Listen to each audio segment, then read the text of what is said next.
Mate, Australia's about to get stitched up, and no one's talking about it straight.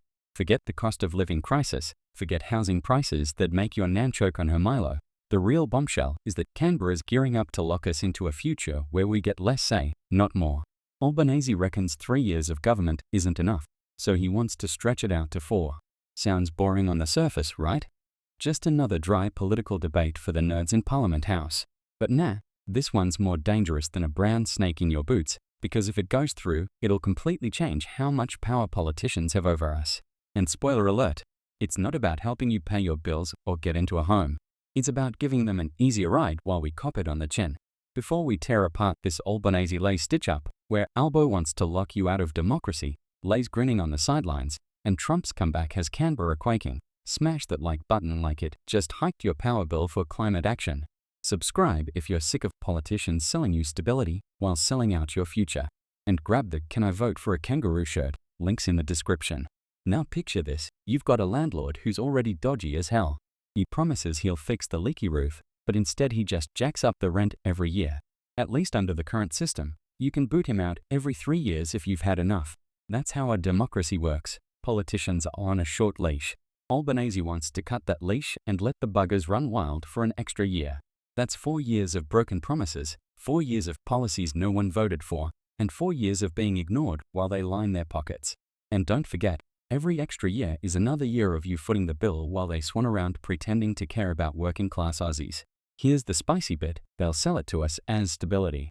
They'll say 3 years isn't enough to get stuff done, that politicians are always in campaign mode instead of governing. But let's be real, has anyone actually seen them govern properly in the last decade? They've had more time than a tradie takes to finish a Friday beer, and still nothing changes. Hospitals are struggling, schools are underfunded, housing is a bloody joke, and don't even get me started on energy prices. If 3 years isn't enough to sort out even one of those, why the hell should we trust them with 4? That's like saying, mate, I've crashed your car 3 times in a row, give me another year, and I swear I'll learn how to drive.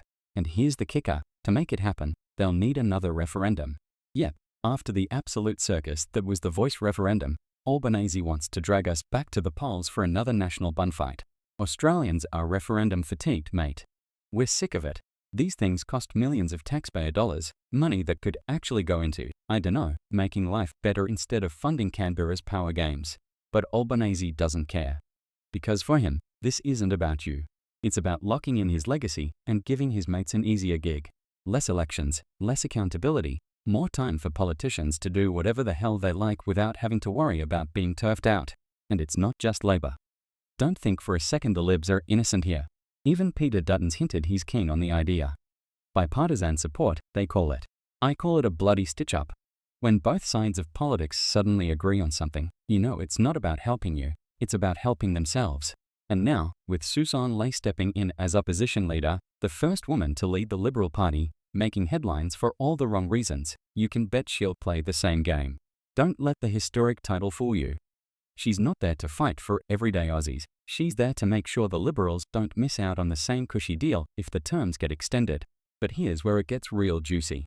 Imagine what politicians could do with 4 whole years without an election breathing down their necks. They could push through policies no one asked for, like sneaky tax hikes, new restrictions, or God forbid, more half-baked climate schemes that jack up your power bills while they preach about saving the planet from their taxpayer-funded Teslas. With 3-year terms, at least we can smack them on the nose and say, oi, cut that out. With 4 years? By the time you've had enough, they've already reshaped the country in ways you can't undo. Think about how dodgy that is. It's like giving your teenager the keys to your ute for 4 years straight with no rules, no curfew, and no consequences. By the time you check back in, the car's trashed, the credit card's maxed, and the neighbors are suing you for noise complaints. That's what Albanese and his mates want. More rope to hang us with while they spin it as good governance. And the media? They'll lap it up, telling you it's all about efficiency and stability, while ignoring the fact that it's really about silencing voters and tightening the grip of the political elite. And let's not forget Donald Trump's back in the White House, mate. The world's already on edge, the global economy's wobbling like a drunk bloke outside the pub, and Australia's leadership thinks now's the perfect time to give themselves more power and less scrutiny? You couldn't make this up. Trump's America is going to rattle the entire region, and instead of making sure Australia's democracy stays strong and accountable, Albanese is opening the door for longer, weaker terms where the people have less say. It's madness. But here's what they won't tell you. Longer terms don't just mean more unchecked power, they mean less democracy, less voice for the people, less chance to hold leaders accountable when they stuff up. And let's be honest, they will stuff up. Every government does, but at least now we can turf them out after 3 years of pain. With 4, you're locked into an abusive relationship with no easy way out. That's not stability. That's entrapment. Now, I'm gonna keep going deeper into this mess, but before I continue writing the rest, do you want me to keep the focus mainly on the Albanese 4-year term referendum controversy? Or should I also weave in how Trump's second presidency and Susan-Lay's new leadership could clash with this and create even bigger chaos for Australia? And here's where the whole thing ties together, mate. Because it's not just about Albanese stretching parliamentary terms, it's about the global picture too. You've got Donald Trump back in the White House as the 47th President of the United States, and whether you love him or hate him, the bloke doesn't do quiet politics. Every move he makes rattles economies, upsets alliances, and forces countries like us to pick a side. And here's the kicker. While Trump's America is gearing up for confrontation on trade, immigration, and global security, Albanese thinks the smart play is to make himself less accountable to Australians. Think about that. At a time when we need nimble leadership, quick decisions, and governments that actually listen, he's pitching the idea of locking us into long, drawn-out terms with fewer opportunities to kick them out when they stuff up. Now throw Susan-Lay into the mix. First female leader of the opposition, breaking barriers, headlines everywhere, and yet she's playing the same bloody tune. She's not coming out swinging against longer terms. Instead, she's circling the wagons. Why? Because if the Libs get back in power, she wants that cushy 4-year ride too.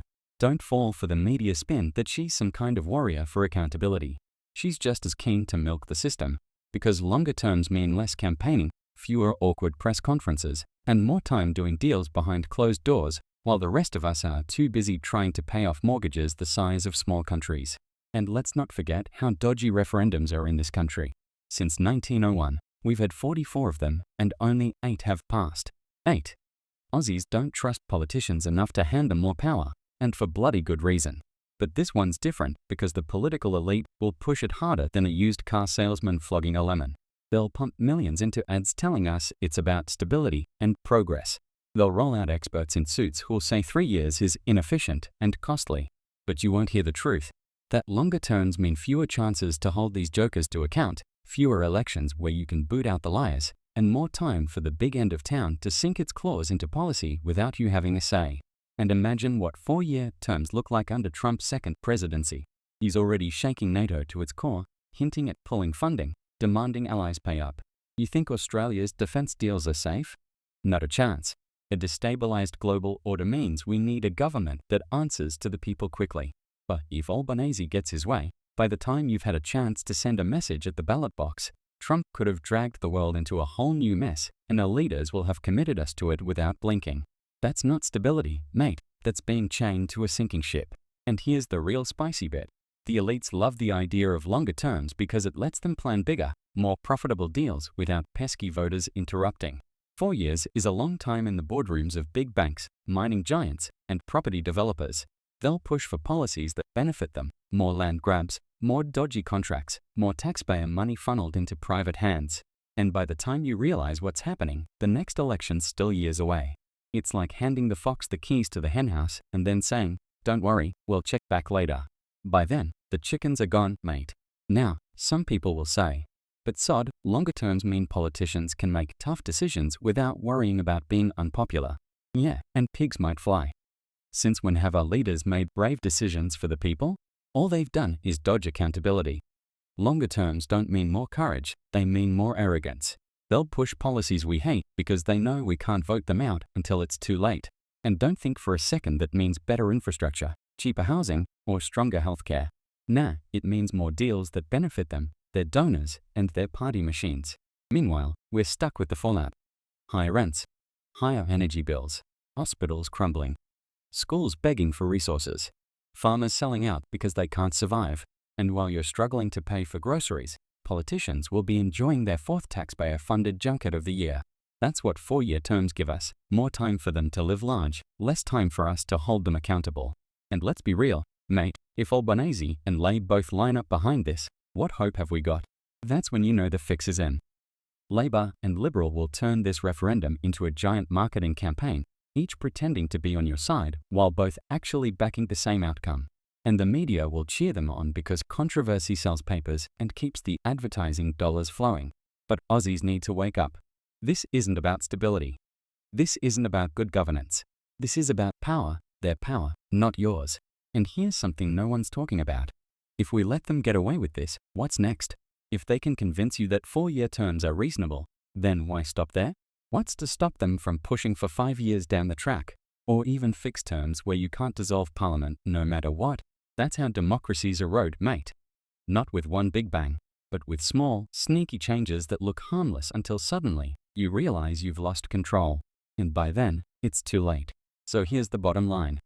This referendum isn't just about whether politicians sit in Canberra for 3 years or 4. It's about whether we let them tighten their grip on power and loosen our hold on democracy.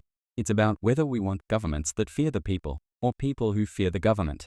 Because once you give them the extra year, you're not getting it back. And they'll use every trick in the book to convince you it's for your own good. Don't fall for it.